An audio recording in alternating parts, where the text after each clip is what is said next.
어리석은 사람은 눈에 보이는 초능력에 현혹되고 눈에 보이지 않는 지혜는 가볍게 생각합니다. 산다는 것의 근본 원인이 무명과 가래라서 그렇습니다. 누구나 어리석어서 탐욕을 부리며 탐욕이 계속되어 어리석음으로부터 벗어날 수 없습니다. 초능력은 탐욕으로 발전할 위험이 있어서 위파사나 수행의 대상이 아닙니다. 초능력은 집중에 의해서 나타나는 정신적 현상일 뿐이지 지혜가 아니기 때문에 번뇌를 해결할 힘이 없습니다.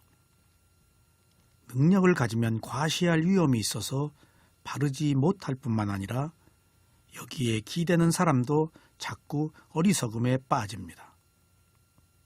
오직 자신의 몸과 마음을 알아차린 결과로 얻는 지혜만이 자신을 청정하게 합니다. 수행자 여러분, 일어난 마음을 알아차리기 위해서 선심의 대표적인 마음인 관용, 자애, 지혜에 대해서 말씀드리겠습니다.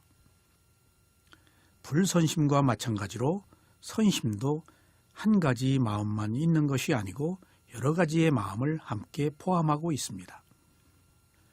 불선심을 대표하는 마음이 탐욕, 성냄, 어리석음이라고 했을 때 이와 반대되는 것으로 무탐, 무진, 무치라고 합니다.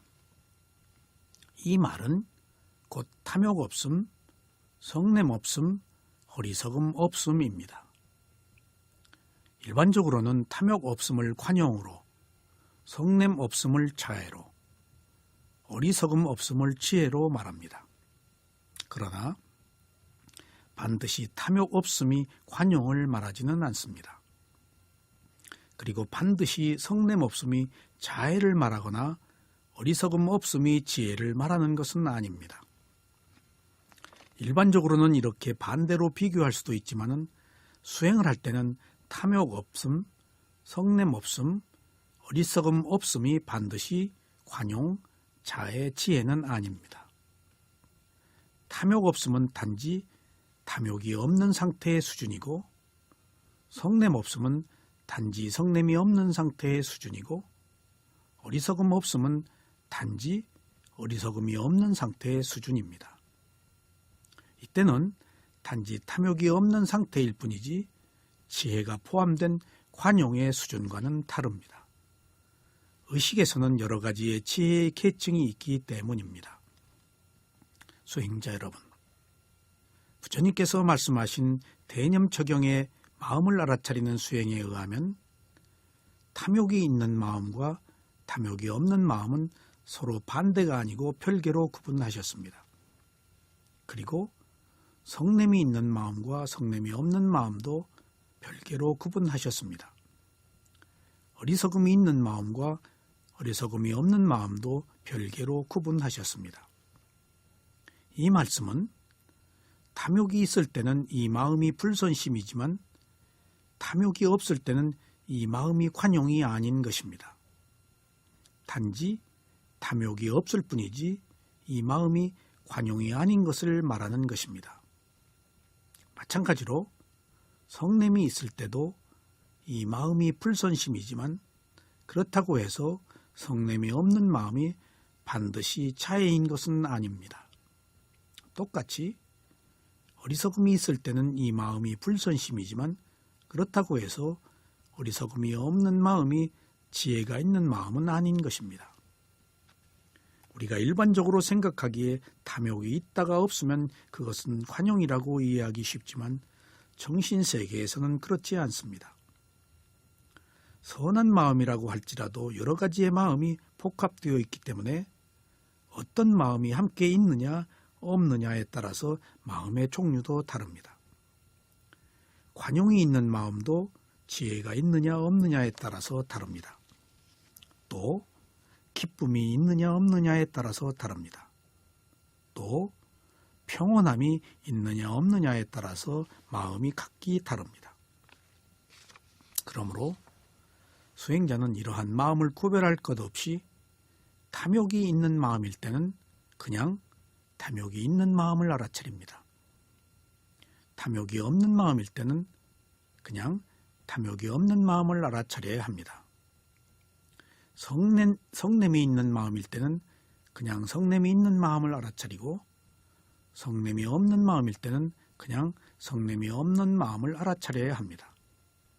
그리고 어리석음이 있는 마음일 때는 그냥 어리석음이 있는 마음을 알아차리고, 어리석음이 없는 마음일 때는 어리석음이 없는 마음을 알아차려야 합니다. 이처럼 일반적으로는 탐욕의 반대가 관용이지만 이것은 상대적 의미로 분류한 것입니다. 그러므로 수행에서는 탐욕의 반대가 반드시 관용은 아닙니다. 이때 탐욕이 없는 마음은 단지 탐욕이 없는 마음이고, 수행을 해서 지혜가 생겼기 때문에 생긴 탐욕이 없는 마음이라야 비로소 관용으로 분류할 수 있습니다. 그러므로 수행자는 탐욕이 있는 마음일 때는 탐욕이 있는 마음을 알아차려야 합니다. 다음에 탐욕이 없는 마음일 때는 탐욕이 없는 마음을 알아차려야 합니다. 그리고 관용이 있는 마음일 때는 관용이 있는 마음을 알아차려야 합니다. 이렇게 탐욕이 있고 없는 마음을 알아차릴 때 다음 세 가지로 마음을 분류해서 알아차릴 수가 있는 것입니다. 수행자가 마음을 알아차릴 때 어떤 마음이거나 있는 마음을 알아차려야 합니다. 이렇게 하면 알아차린 힘이 생겨 다음 마음을 알아차릴 수가 있습니다. 그래서 탐욕이 없는 마음을 알아차리면 다음에 관용이 있는 마음이 생깁니다. 마찬가지로 성냄이 없는 마음을 알아차리면 다음에 차애가 있는 마음이 생깁니다. 그리고 어리석음이 없는 마음을 알아차리면 다음에 지혜가 있는 마음이 생깁니다. 그래서 무탐, 무진, 무치를 알아차리면 자연스럽게 관용, 자애, 지혜라는 완전한 선심이 일어납니다. 수행자 여러분, 지금부터 선한 마음인 관용, 자애, 지혜의 마음을 차례대로 말씀드리겠습니다. 첫째, 관용이 있는 마음을 알아차리기입니다. 불선심인 탐욕이 있는 마음을 알아차리듯이 똑같이 선심인 관용이 있는 마음을 알아차려야 합니다. 위파사나 수행에서는 불선심과 선심을 모두 알아차려야 합니다. 불선심을 알아차리면 선심이 됩니다. 그리고 선심을 알아차리면 교만해지지 않고 지혜가 더욱 발전합니다. 위파사나 수행은 나쁜 것만 알아차리지 않습니다. 좋거나 나쁜 것이나 모든 것들이 알아차릴 대상입니다. 이처럼 모든 것들을 객관적인 입장에서 지켜보기 때문에 통찰 지혜가 생깁니다. 그러므로 선심도 알아차려야 할 대상입니다. 우리가 고통스럽게 살아가는 원인은 많습니다. 그 중에 좋은 것을 알아차리지 못해서 오는 고통이 사실은 더 큽니다. 가래는 바라는 마음인데 일반적으로 좋은 것을 바라는 마음입니다. 바로 이 가래가 집착으로 발전하여 괴로움을 일으키는 행위를 하기 때문에 어떤 의미에서는 좋은 것을 바라는 마음이 더 위험한 것이고 고통을 줍니다. 나쁜 마음은 자신을 스스로 보호하기 위해서 어느 정도 경계하기 마련인데, 좋은 것은 이런 경계가 무너져서 알아차림을 놓치기 마련입니다. 바로 이때 감각적 욕망을 일으켜 괴로움의 원인인 가래가 자리 잡습니다. 그러므로 나쁜 것이라고 판단되는 것 못지않게 좋은 것이라고 판단되는 것도 알아차려야 합니다. 부처님께서는 최고의 지혜가 나셨지만 항상 자신의 지혜에 안주하지 않으시고 알아차림을 지속하셨습니다. 이것이 바로 유의가 없는 지혜입니다. 수행자 여러분, 그래서 수행의 세계에서는 좋은 것과 나쁜 것이 없습니다. 어느 것이 되었거나 모두 알아차릴 대상에 불과할 뿐입니다. 관용은 탐욕이 없는 마음입니다. 그리고 단지 탐욕이 없는 것에 그치지 않고 대상을 받아들이고 베푸는 마음입니다. 그래서 관용에는 반드시 보시의 마음이 함께 있습니다. 이것은 자신에 대해서나 남에 대해서 모두 적용됩니다. 관용은 받아들이는 마음이기 때문에 바라는 마음이 없고 집착하지 않기 때문에 움켜쥐려고 하지 않습니다. 바람이 없기 때문에 자신이나 상대에 대해서 부드러움과 관대함을 보일 수가 있습니다. 바라는 것이 없기 때문에 기꺼이 남을 위해서 베풀 수 있습니다. 관용은 선한 마음으로 유익하며 깨끗한 마음입니다. 그래서 항상 기쁨과 평온한 느낌이 함께합니다.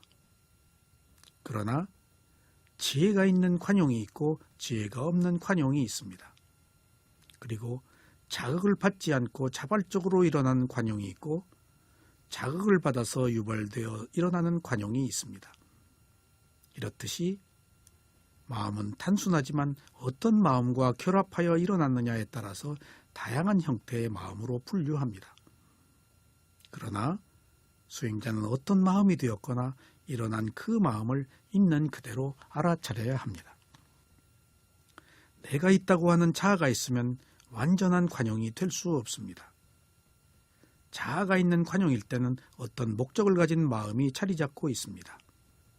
내가 없다고 해도 관용을 베풀고 알아차리지 못하면 자아가 생길 수가 있습니다. 그래서 관용을 보이고도 알아차리지 못하면 관용의 공덕이 감소됩니다. 이렇듯이 유신견이 있으면 어느 때가 되었거나 선한 마음을 선하지 못한 마음으로 바꾸어 버립니다. 그래서 항상 알아차림이 필요한 것입니다. 수행자 여러분, 관용은 선한 마음입니다. 그러나 선한 마음인 관용은 그냥 생기지 않습니다. 오랜 세월 동안 살아오면서 생긴 탐욕으로부터의 탈출입니다. 누구나 탐욕으로부터 벗어나는 것은 쉬운 일이 아닙니다. 그래서 관용은 부단한 노력 끝에 오는 것이지 그냥 생기는 것이 아닙니다. 그러므로 대상을 있는 그대로 알아차렸을 때만이 고요함에 의해서 평온을 얻고 이러한 평온으로 인해 기쁨이 함께합니다. 탐욕이 있을 때는 탐욕이 있는 마음을 알아차리고 탐욕이 없을 때는 탐욕이 없는 마음을 알아차립니다. 그리고 관용이 있을 때는 관용이 있는 마음을 알아차립니다. 관용이 있는 마음은 알아차릴 대상입니다. 관용을 알아차리지 못하면 다시 탐욕에 빠지거나 또는 자신이 너그럽다는 자만에 빠집니다. 이때의 관용은 지혜가 개발된 상태이지만 아직 완전한 지혜가 나지 않았기 때문에 관용이 있는 마음을 알아차려야 합니다. 대상을 선한 마음으로 받아들인 그 마음을 다시 알아차리면 관용으로 인해 교만해지지 않고 더욱 지혜가 발전합니다. 둘째, 자애가 있는 마음 알아차리기입니다. 불선심인 성냄이 있는 마음을 알아차리듯이 똑같이 선심인 자애가 있는 마음을 알아차려야 합니다. 자애는 성냄이 없는 마음입니다. 그리고 단지 성냄이 없는 것에 그치지 않고 사랑을 베푸는 마음입니다. 이 마음은 자신뿐만 아니라 모든 존재들이 번영과 행복을 바라는 마음으로 숭고한 사랑입니다.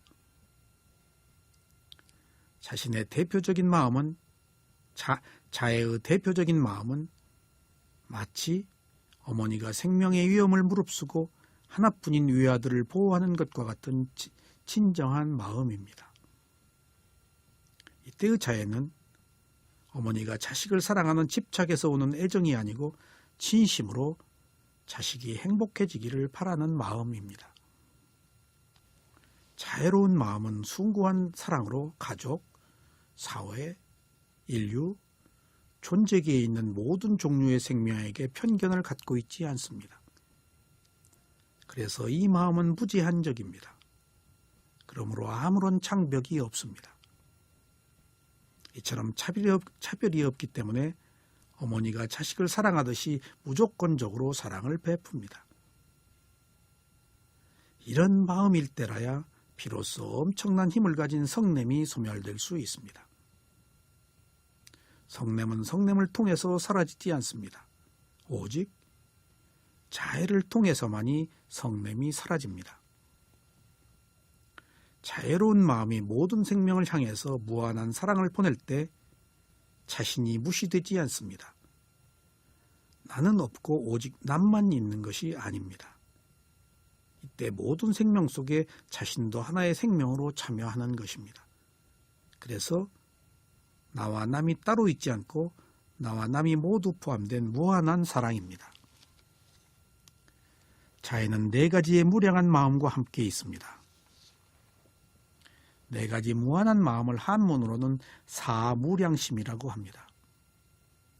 이 네 가지란 자애, 동정, 기쁨, 평정으로 이 마음을 자비희사라고 합니다.